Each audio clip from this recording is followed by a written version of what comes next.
Salut tout le monde, c'est Babax. Bon écoutez, petite journée au bord de l'eau, on est un lundi Pâques, lundi de Pâques.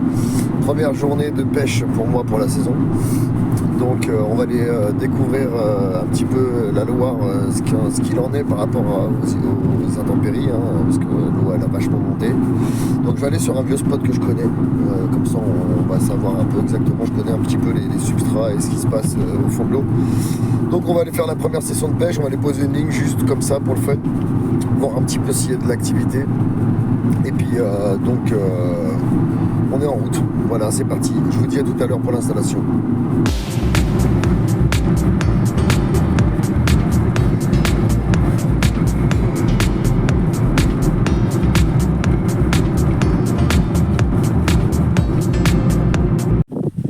Bon bah les amis, voilà, nous sommes arrivés sur le lieu de pêche où nous voulions peut-être essayer au moins faire une tentative de pêche.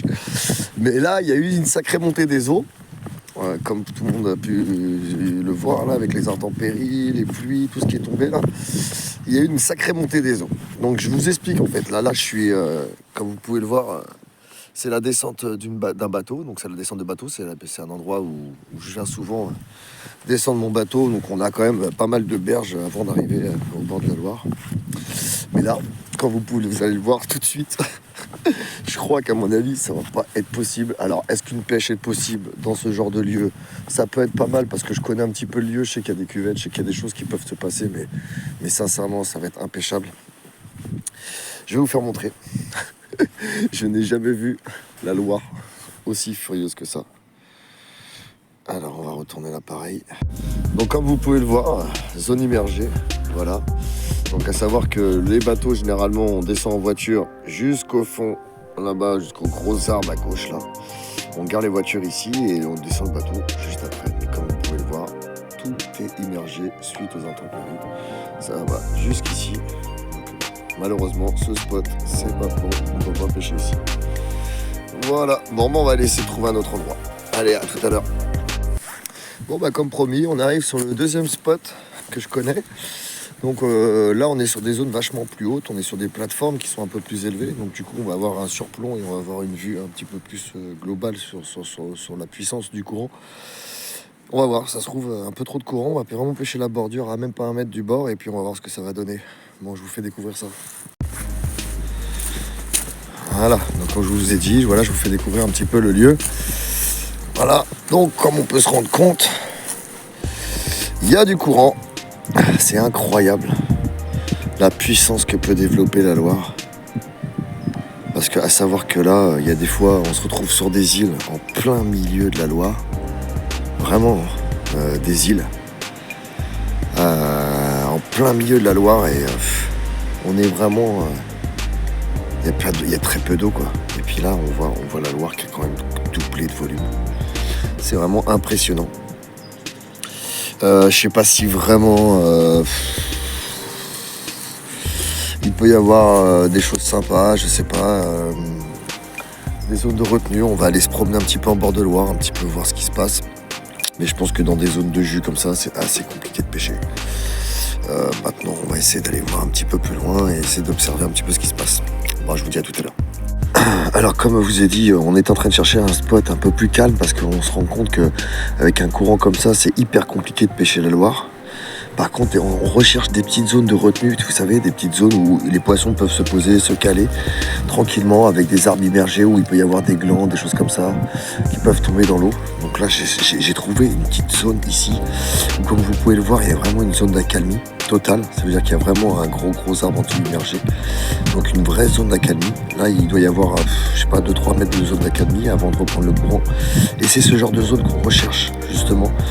Des zones où les poissons peuvent se tanker tranquillement, se reposer un petit peu de tout cet afflux. Et donc du coup, on va essayer peut-être d'observer d'autres endroits, mais sinon c'est ici qu'on viendra pêcher. Voilà, donc je vous retrouve tout à l'heure pour l'installation. Gros bisous. Vous pouvez le voir. Ici, c'est une zone que je connais très bien. D'ailleurs, ici, ça fait une île avec cette prolongement, avec l'arbre qui est ici. Donc, il y a une zone de sable qui est vraiment juste en dessous, l'arbre qui est immergé ici. Et ici, nous avons comme une bassine. Vous voyez, comme je peux vous montrer ici, on a vraiment ici, c'est comme un endroit où je sais qu'il y a de la roche en dessous, ça c'est sûr. Vraiment une zone de calme, d'accalmie. Maintenant, c'est des endroits très encombrés. Donc si je prends un poisson, je sais pas du tout où que c'est qu'elle va m'emmener. Donc ça peut être le risque de tenter ici. Donc à voir, les branches sont pas trop gênantes, ça va, on peut encore poser le plomb. Mais bon, c'est des zones vraiment, bon, voilà, c'est des zones très immergées, très dangereuses, disons qu'il peut y avoir du fiche. Mais ça peut être aussi difficile à le sortir, quoi. Voilà. Donc à apprendre de savoir qu'on essaye de prendre un minimum de risque, que le poisson puisse s'en sortir, repartir tranquillement, sans avoir d'aggro, sans avoir de soucis. On est là pour protéger le poisson avant tout, hein. Donc du coup je sais pas trop encore dans quelle position me mettre. Je vais y réfléchir à ça et on se retrouve tout de suite pour l'installation. Ou alors une autre solution, un autre endroit qui est un peu plus loin que là que je vous ai montré juste avant. Donc c'est un escalier qui descend beaucoup plus bas, hein, je vous le garantis, hein, il y a beaucoup plus de marches que ça. Et on va dire que si réellement je posais mon appât en bas de l'escalier, avec je sais qu'il y a une barre, il y a une pente en béton. Je sais pas qu'est-ce que ça peut donner, en étant sûr que le substrat c'est du béton, c'est propre, je pense, à mon avis, vu le courant et le jus qu'il y a. Mais je sais pas, est-ce que ça vaudrait le coup? Je sais pas, il faudrait me dire ça dans les commentaires, les amis. Et surtout liker et surtout vous abonner pour ceux qui sont intéressés par la découverte de plusieurs lieux de la Loire et le cheptel qu'on peut y trouver. Et bon voilà, à vous de me dire, je vous laisserai vous dire dans les commentaires. Merci beaucoup et puis je vous dis à tout à l'heure pour l'installation. Je sais pas encore quelle stratégie je vais adopter. Ça aurait pu être marrant et c'est au bout de l'escalier, vraiment de se caler au bout de l'escalier, voir si les poissons se frottent un peu, je sais pas, se déparasitent sur les bordures d'escalier, ça peut être possible, je sais pas. À vous de me répondre, je sais pas, des idées, si vous avez peut-être des idées sur le comportement des poissons, je sais pas du tout. Je suis en pleine découverte, c'est mes premières vidéos YouTube, donc bon, du coup, c'est pour ça aussi que je me pose aussi pas mal de questions maintenant. Bon, je m'en posais pas mal avant, mais bon, on essaie de pouvoir se mettre des petits défis, savoir est-ce qu'au bout de l'escalier, peut-être, poser le plomb sur une marche, savoir si ça peut être possible que ça... Bon, bref, je sais pas trop. Bon, bref, les amis, arrêtons avec mes questions bêtes. Allons pêcher et puis on verra bien ce que ça va donner. Je pense que je vais aller sur la première option, mon arbre là-bas immergé avec la petite zone de calmie. La calmie, ce sera peut-être plus cool. Bon, je vous dis à tout à l'heure. Oh, voilà tout le monde, coucou. Bon voilà, je vous fais une petite vidéo pour les préparatifs de cette petite ligne qu'on va mettre à l'eau. Donc comme vous avez pu le voir, j'avais un reste d'amorce un petit peu épicé. Enfin voilà, un petit mélange de food épicé. J'ai pris un petit peu de maïs doux qui vont rester à la maison. Voilà, il m'ont resté quelques bouillettes Monster Crab. Vous voyez, elles ont déjà été elles sont un peu dures, elles ont été piquées. Enfin, bref. Des petits restes, hein. La team, c'est les premières pêches. J'ai 2 heures, 3 heures par mois, donc voilà. Donc un petit mix, des petites bouillettes bien collantes. Comme ça, on va pouvoir jeter ça tranquillement, ça va bien descendre au fond. Parce que la Loire, vu qu'il y a du courant, vaut mieux qu'il y ait un petit peu de poids. Voilà, donc ça va bien descendre au fond. Voilà. Et après, ici on a bouillette au foie en équilibré et bouillette tout court. Donc l'équilibré que je fous au-dessus qui va me permettre de faire ça va se redresser un tout petit peu parce que j'ai mis une èche. J'ai mis une èche en tresse, ce qui fait que ça l'a rendu souple. Donc on va installer ça tout de suite et puis je vous montre. Et puis on va installer la canne après tout de suite à l'eau. Voilà. Donc la petite recette du jour, hein, le viandox. Ça marche à tous les coups, c'est soit carpe, soit sciure, en tous les cas, ça peut faire que du bien. Bon, à tout à l'heure. Alors, comme vous pouvez le voir, petit montage très simple. Donc moi, petit montage... Alors les amis, donc c'était pour vous montrer un petit peu le montage. Donc comme pour montrer un petit montage très simple, donc avec du gros plomb hein, pour la Loire. Donc toujours, donc moi ça je l'encoche pas à fond. Toujours, je laisse toujours un petit peu de marge parce que je laisse toujours la chance que le plomb puisse se décrocher. Ça lui tire un petit peu sur la tronche, vous voyez. Et que ça puisse se retirer, que le plomb puisse se décrocher. Et un peu pareil pour ça. En fait, je laisse toujours jamais enfoncer à fond, que ça soit vraiment fluide, que la carpe elle puisse tirer dessus, que le plomb puisse se bloquer, mais que ça puisse coulisser. Vous voyez, comme ça la carpe elle va arrêter de tirer, elle va pas partir trop dans le rush, et elle va se sentir moins prise. Donc du coup, elle aura plus de, voilà, il y aura plus de chances que. Et après, ce que je fais, je mets une petite butée.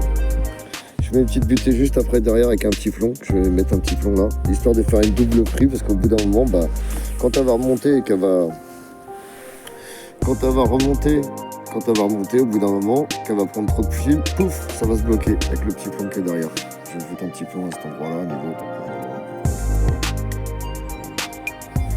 Et après, on finit sur donc une petite, comme je vous ai expliqué, petite bouillette simple, avec un petit équilibré au foie, aromatisé viandox, et on va voir ce que ça donne. Allez, let's go. Bon, ouais, ça y est, les amis, enfin installé. Donc, petite canne posée en bordure.